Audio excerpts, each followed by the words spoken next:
અને તમે જે ગ્રોથ એન્જિનની વાત કરી કે ગુજરાત દેશનું ગ્રોથ એન્જિન છે, તો ગુજરાતમાંથી એવા ઘણા બધા મુદ્દા હતા કે જે તે સમયે ભાજપ સત્તામાં ન હતી કેન્દ્રમાં ત્યારે ઉઠાયા હતા અને જે પ્રકારના નિર્ણયો કેન્દ્રમાં લેવાયા. એક મુદ્દો હતો વેસ્ટર્ન રેલવેનું વડું મથક ગુજરાતમાં કરવાનું, અમદાવાદમાં કરવાનું. આ નિર્ણય કેમ પેન્ડિંગ છે? એટલો અઘરો હતો? જો હું આપને સમજાવું, જે તે વખતની સમસ્યાઓ જે તે વખતના દ્રષ્ટિબિંદુથી જોવામાં આવેલી સમસ્યાઓ. રેલવેની વાત કરું, આપણે રેલવેની વાત કરી. રેલવેમાં જ્યારે રેલવેનું બજેટ આવતું, આ દેશમાં અલગથી બજેટ રેલવેનું આપવામાં આવતું.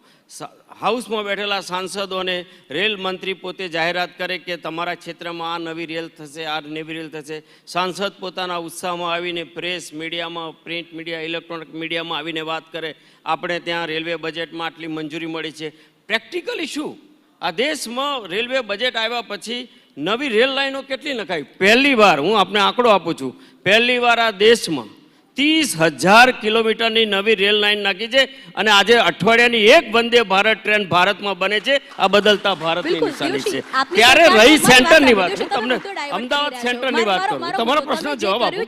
તમે જે કર્યું છે, તમારી સરકારે જે કર્યું છે એ તો સંકલ્પ પત્રમાં આવશે કે અમે આ કર્યું છે અને જે કર્યું છે એની ના પણ નથી. મારો મુદ્દો એ છે કે આ જો 370 કલમ નાબૂદ થઈ શકતી હોય તો અમદાવાદ કે ગુજરાતનો જે મુદ્દો ભાજપ સરકારે જ જે તે સમય ઉપાડ્યો હોય એ કેન્દ્રમાં આવ્યા પછી કેમ ના થયું? એક લાઈનનો મારો સવાલ છે. એક લાઈનમાં જવાબ એ આપું કે જે તે વખતે એવું લાગતું હતું કે આપણને અન્યાય થઈ રહ્યો છે. અત્યારે છેલ્લા 10 વર્ષમાં ભારતીય જનતા પાર્ટીના વડપણ હેઠળ ચાલતી એનડીએની સરકાર, આદરણીય મોદી સાહેબની સરકારે ગુજરાતને એટલું બધું આપ્યું છે કે વડુ મથકની જરૂર નથી.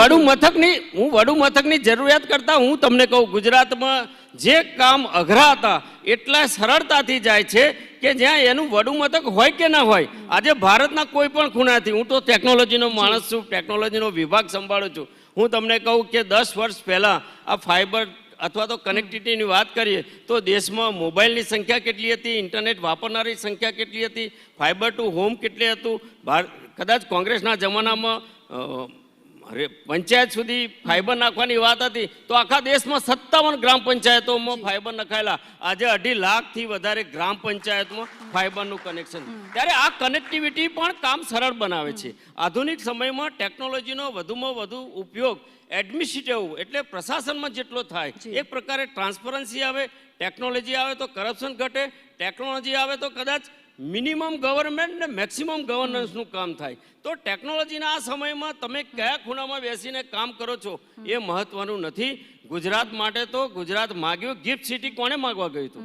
ગિફ્ટ સિટીની કલ્પના આદરણીય નરેન્દ્રભાઈ મોદી સાહેબની હતું કે વિશ્વનું આર્થિક નાણાકીય કેન્દ્રનું વ્યવહારનું કેન્દ્ર ગાંધીનગરમાં હોય અને આજે ગાંધીનગરમાં ગિફ્ટ સિટી આખા દુનિયાના વેપારના વ્યવહારો કરે છે. આ કોઈ માગવા નહોતું કહ્યું. એમ રેલવેનું સ્ટેશન તો બહુ સામાન્ય વાત છે. આવી તો અનેક બાબતો હું તમને કહી શકું. ભાજપ જે ભાજપ કરે બહુ મોટી વાત હોય છે, જે ન કરે શુલ્લક વાત હોય છે.